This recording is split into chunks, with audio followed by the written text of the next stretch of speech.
আসসালামু আলাইকুম। আজকে আমি LaTeX নিয়ে কথা বলব। আপনারা যারা LaTeX সম্পর্কে অলরেডি জানেন অথবা যারা শিখতে চাচ্ছেন তারা এই ভিডিওটি কন্টিনিউ করতে পারেন। এটা বিগিনার লেভেল থেকে ইন্টারমিডিয়েট লেভেল পর্যন্ত আমি আ হেল্প করার ট্রাই করব। আ তো যাই হোক, ১ম এ আসি যে আমরা আসলে LaTeX টা কেন ব্যবহার করব? LaTeX এবং MS Word এর মধ্যে আসলে বেসিক পার্থক্য কী? খুব বেশি পার্থক্য অ যদি আমরা আউটপুট হিসেবে চিন্তা করি নাই। কারণ ২ টাই আমরা ডকুমেন্ট তৈরি করার জন্য আ ব্যবহার করি। কিন্তু LaTeX এর কিছু এক্সট্রা সুবিধা আছে।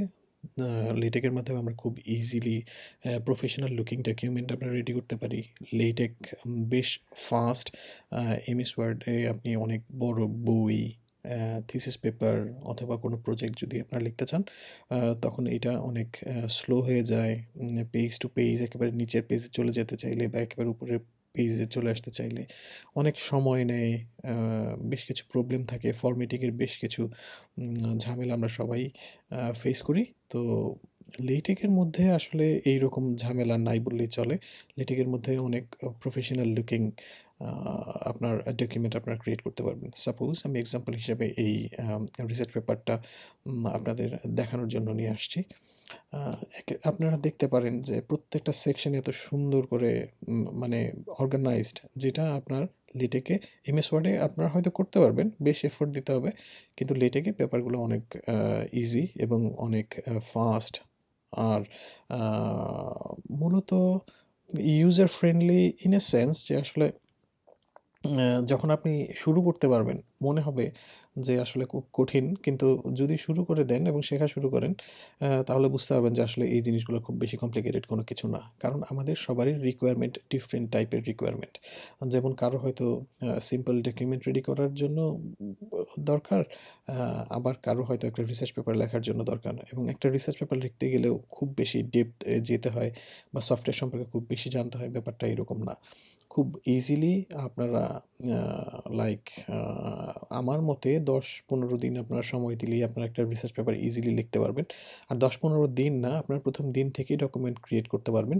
১০-১৫ দিনের মধ্যে অনেক কিছু চলে আসবে। লাইক কিভাবে আপনার মার্জিনগুলো রেডি করবেন, স্পেসিং কিভাবে করবেন, কিভাবে একটা সেকশনগুলো আলাদা করবেন, কিভাবে আপনারা ফুটনোট দিবেন, একটা ইকুয়েশন লিখবেন, টেবিলের নাম্বারিংগুলা কিভাবে অটোমেটিক চলে আসবে। বেশ কিছু ব্যাপার থাকে।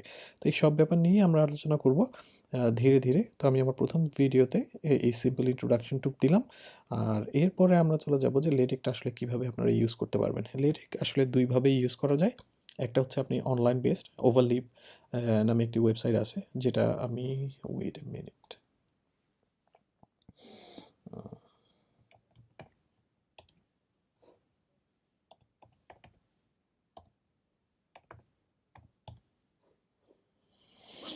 হ্যাঁ, এই আ এই ওয়েবসাইটে আপনারা অনলাইনে করতে পারবেন সাইন আপ করে। কিন্তু আমি আমার ভিডিওর যে সিরিজটা, এই ভিডিওর সিরিজ আমি টোটালি আ রাখবো হচ্ছে আপনার desktop based, like offline based, sorry desktop based না, অফলাইন বেসড হবে।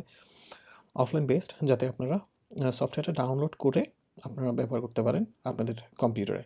তো আ এই ডাউনলোড করার জন্য খুবই মনোযোগ দিয়ে, খুবই ইম্পোর্টেন্ট এবং ১ম খুবই ইম্পোর্টেন্ট একটা কথা, এটা আপনারা মনোযোগ দিয়ে শুনবেন আশা করি। আ সেটা হচ্ছে আপনার LaTeX সফটওয়্যার নামানোর জন্য ২ পার্টে আমাদের সফটওয়্যার নামাইতে হবে। ১ম LaTeX এর মেইন ইঞ্জিন, এটাকে আমাকে ডাউনলোড করতে হবে। আর দ্বিতীয়ত LaTeX, আপনি যেই সফটওয়্যারের মাধ্যমে LaTeX টা ইউজ করবেন, ওই টাইপের একটা সফটওয়্যার আপনাকে নামাইতে হবে। তো ওই টাইপের সফটওয়্যার অনেকগুলো সফটওয়্যার মার্কেটে আছে। আমি আমার ভিডিওর জন্য আ টেক মেকার নামে একটা সফটওয়্যার আছে। এইটা আমি আপনাদের দেখাই দিব। আমি যদিও Mac ইউজ করতেছি, but Windows pretty much similar. আ আপনাকা আপনারা ১ম LaTeX ডাউনলোড করতে গেলে আপনারা এই latex-project.org এই ওয়েবসাইটে আপনারা যাবেন। ওয়েবসাইটে যেয়ে আপনারা ইজিলি ওয়েবসাইটেও খুব সিম্পল গেটে যাবেন। গেটে গেলে আপনাদের দেখাই দিবে যে আপনারা Linux, Mac, Windows and online আ কোনভাবে জন্য। আমি যেহেতু আমার জন্য Mac, এইজন্য আমি Mac টেক্স ক্লিক করছি। আমার জন্য আমার যেহেতু Mac, আমি এটা ক্লিক করব। অনেক বড় ফাইল, তো আপনারা একটু প্রিপেয়ার নিয়ে নেবেন। আমি এটা ভিডিও ডাউনলোড পুরোটা দেখাবো না। ডাউনলোড হয়ে গেলে পরে ইনস্টলেশনের জন্য আমি যাব। এটাকে আমার লেটেক ডাউনলোড হয়ে গেছে। লেটেকের প্রথম পার্ট, লেটেকের প্রথম পার্ট হলো লেটেকের মেইন যে ইঞ্জিন, ওইটা ডাউনলোড করা। আমার ডাউনলোড হয়ে গেছে। এখন আমি ইনস্টলেশনে যাব। Simple installation, continue, agree, install, password চাচ্ছে।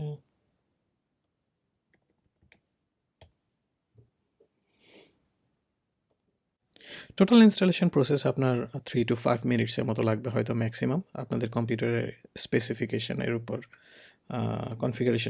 কনফিগারেশনের উপর ডিপেন্ড করবে। এর বেশি লাগবে না। যদিও দেখাচ্ছে অ্যাবাউট 16 মিনিটস রিমেইনিং, বাট আসলে 16 মিনিটস লাগবে না। ম্যাক্সিমাম 3 to 4 মিনিটস মতো লাগবে। সবথেকে মজার ব্যাপার হচ্ছে যে এই ম্যাকটেক, এইটা প্রথম যে ইঞ্জিনের কথাটা আমি বললাম, এটা ইনস্টলেশন এখন হচ্ছে। এইটা এখন ইনস্টল হবে, এরপরে আর আসলে এর কোনো কাজ নাই। আমাদের এটা কখনো ওপেনও করা লাগবে না, কখনো দেখাও লাগবে না।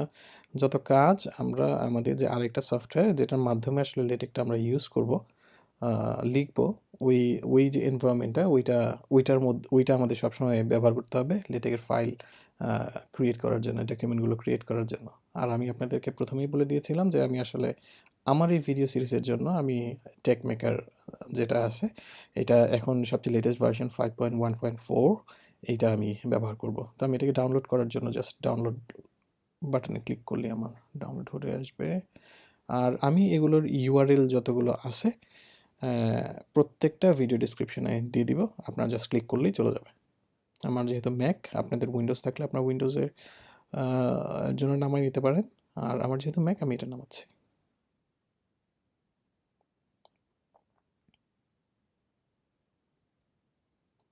এই ফাইল খুব বেশি বড় না, জাস্ট 100 মেগাবাইটের মতো। এটা ডাউনলোড হয়ে গেছে। তবে আমি ইনস্টলেশন টেক মেকারটা এখন করব না। আমার যখন ম্যাকটেক মেইন ইঞ্জিনটা যখন ইনস্টলেশন কমপ্লিট হবে, তখন আমি ওইটার ইনস্টলেশন শুরু করব। Installation complete. এখন আমরা আমাদের দ্বিতীয় ধাপ টেক মেকারটা ইনস্টল করব।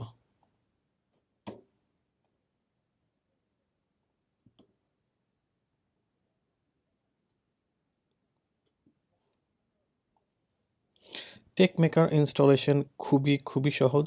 জাস্ট আপনাদের যদি ম্যাক হয় তাহলে জাস্ট ডাবল ক্লিক করার সাথে সাথে চলে আসবে। এটাকে আমি ড্র্যাগ অ্যান্ড ড্রপ করে অ্যাপ্লিকেশনের মধ্যে দিয়ে দিব। তাহলেই আমার টেক মেকার চলে আসছে। ডান। আমার লেটেক ইনস্টলেশন ডান। এখন আমি আমার কাজকর্ম যা আছে সবগুলো আমরা টেক মেকারের মধ্যে করব। ক্লোজ। আমি যদি অ্যাপ্লিকেশনে চলে যাই, where is my tech maker? Texmaker. আমি এটাকে ধরে এখানে নিয়ে আসছি যাতে আমার ইউজ করতে সুবিধা হয়। তো চলেন আমরা ওপেন করি এবং বেসিক জিনিসগুলো দেখে নিই। কমপ্লিট। আমরা টেক মেকারে কাজ শুরু করব। কাজ শুরু করার আগে আমি আপনাদেরকে এই টেক মেকারের যে উইন্ডোটা আছে, উইন্ডো সম্পর্কে আপনাদের খুব অল্প কিছু বেসিক ধারণা দিয়ে নিই। বাকিটা আপনার কাজ করতে করতে অবশ্যই বুঝে যাবেন। নিচে এখানে আমাদের 4টা অপশন আছে। মেসেজেস অ্যান্ড লগস, এটা আপনি আপনার ডকুমেন্টে কোনো এরর অথবা কোনো কী কাজ করেছেন এইটার জন্য এই উইন্ডোটা খোলা রাখার সুবিধা আমি রেখে দিই। সেকেন্ড এখানে স্ট্রাকচার আছে। স্ট্রাকচারে ক্লিক করলে আপনি যখন বেশি ডকুমেন্ট নিয়ে কাজ করবেন তখন এইখানে আপনার ডকুমেন্টগুলো শো করবে, যেটা আপাতত দরকার নেই সিঙ্গেল ডকুমেন্টের জন্য। পিডিএফ ভিউয়ার, আমাদের ডকুমেন্টের আউটপুটগুলো কম্পাইল, যখন আমরা কোডগুলো কম্পাইল করব তখন আমার এখানে পিডিএফটা শো করবে। অবশ্যই আমার ওটা লাগবে। আর আপনার টেক মেকারে আপনি কিছু সেটিংস আছে, যেমন প্রেফারেন্সে যে আপনি অবশ্যই নিচের এই যে এখানে কমান্ডে এসে launch the clean tool when exiting Texmaker, এটার মধ্যে একটা ক্লিক করে নেবেন। আর বিল্ট ইন ভিউয়ার দিলেই চলবে। আর এমবেডেড অবশ্যই ক্লিক করে দিবেন যদি দেয়া না থাকে, নর্মালি দেয়াই থাকে। এক্সটার্নাল ভিউয়ারের দরকার নাই। বাকি সব কিছু মোটামুটি উপরেরটা পিডিএফ লেটেক প্লাস পিডিএফ, এটা হলেই চলবে। আর এখানে আপনার ফন্ট সাইজ ডিফল্ট হিসেবে 11 দেয়া আছে। শর্টকাটসগুলো এখানে আপনারা শিখে নিতে পারেন। অবশ্য কাজ করতে করতে আপনারা অবশ্যই বুঝে যাবেন এগুলো। তো যাই হোক, আমরা এখন প্রথম এবং খুব ইম্পর্টেন্ট কথা, আমার প্রথম ফাইল ক্রিয়েট করতে হবে এবং ফাইল সেভ করতে হবে। যদি আমি সেভ না করি আমাকে কোনো অবস্থাতেই কোনো আউটপুট এখানে শো করবে না। তো চলেন ফাইল ক্রিয়েট করি। ফাইল, নিউ ফাইল আমার এখানে চলে আসছে। এই ফাইলটাকে আমার অবশ্যই সেভ করতে হবে এবং সেভ করে কাজ শুরু করতে হবে। ফাইল সেভ করার জন্য সেভ অ্যাজ,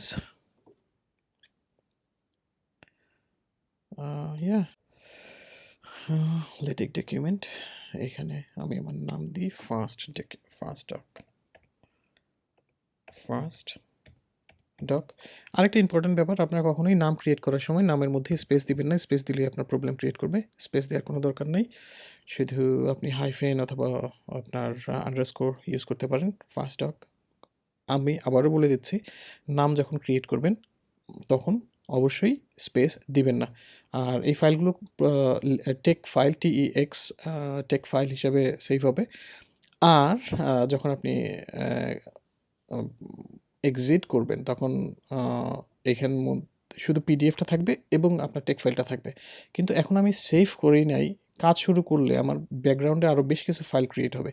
এই জন্য আমাকে এখানে এই অপশানটাতে ক্লিক করে দিলে ওই ফাইলগুলো চলে যাবে, যাতে কেউ কনফিউজ না হয়। অনেকগুলো ফাইল দেখলে হ্যাফাজার্ড হয়ে যাবে, লক ক্রিয়েট হবে, আরও অন্যান্য ফাইল ক্রিয়েট হবে। চলেন আমরা প্রথমে আগে শুরু করি। তো যে কোনো ডকুমেন্ট শুরু করার জন্য আমাদের প্রথম যে কমান্ডটা দিতে হয় সেটা হচ্ছে ডকুমেন্ট ক্লাস। আমি আজকের ভিডিওতে অত ডিপলি কিচ্ছু যাব না, শুধুমাত্র ইনিশিয়ালি একটা ডকুমেন্ট কীভাবে ক্রিয়েট করতে হয় এটা আমি আপনাদের দেখাচ্ছি। আর কিছু খুব সিম্পল একটা লেখা আমরা লিখব। প্রথমে আমাকে ডকুমেন্ট ক্লাস লিখতে হবে। এই আপনার টেক মেকারের সুবিধা, আপনি শুরু দেখেন আমি শুধু ডকুমেন্ট ক্লাস প্রথমে লিখতে হয়, আমি ডিও লেখার সাথে সাথে চলে আসছে। এটা যদি আমি ট্যাব চাপি তাহলে আমার পুরো কমান্ডটা চলে আসলো। এখন আমার থার্ড ব্র্যাকেট যেটা আছে, থার্ড ব্র্যাকেটের মধ্যে আপনার এইটার মধ্যে ফন্ট সাইজ দিতে হবে। ধরেন আমি, যদিও ডিফল্ট 11 দেওয়া আছে, আমি ধরেন 12 পিটি দিলাম। আর এরপরে যে সেকেন্ড ব্র্যাকেট আছে, সেকেন্ড ব্র্যাকেটের মধ্যে আমাকে লিখতে হবে যে ডকুমেন্টের টাইপটা কোনটা। যেমন আমি আর্টিকেল করতে পারি অথবা অন্য অন্য টাইপ আছে, এগুলো নিয়ে আমি আরও ডিটেল আমি আপনাদের পরবর্তী ভিডিওতে যাব। এই ভিডিওর জন্য আমি শুধুমাত্র আমি আপনাদেরকে আর্টিকেল লিখে দিব, আর্টিকেল।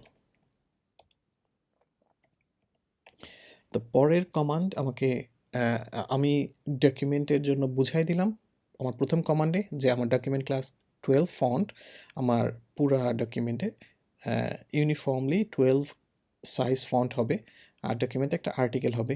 আপনার ডকুমেন্টের পেজ সেটিং, মার্জিন, এগুলোতে আমরা আরও ডিটেইলে পরে যাব। শুধুমাত্র আমরা ডকুমেন্টে কীভাবে স্টার্ট করতে হয় এটা আমি আপনাদের দেখাবো। তো এরপরে আমাকে অবশ্যই ডকুমেন্টটা শুরু করতে হবে। ডকুমেন্ট শুরু করার জন্য আমাকে লিখতে হবে ব্যাকস্ল্যাশ বিগিন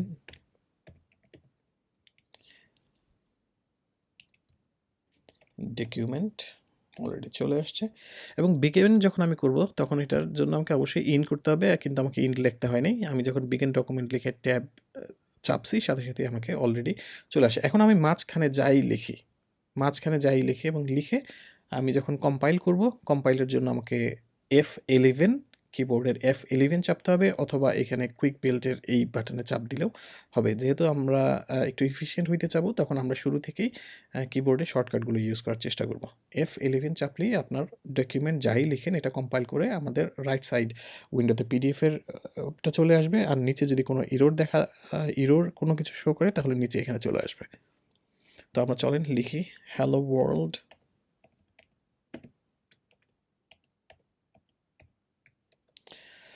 আমরা প্রথমে এখানে চাপ দিই, পরে আমরা F11টা আমি আপনাদের দেখাবো। ক্লিক করার সাথে সাথে চলে আসছে হ্যালো ওয়ার্ল্ড। এইটা হচ্ছে আমাদের প্রথম ডকুমেন্ট আমরা ক্রিয়েট করলাম। আমি খুব এক্সাইটেড আপনাদের সবার সাথে সাথে। ইনশাল্লাহ আমরা একসাথে থাকবো। আমরা আজকের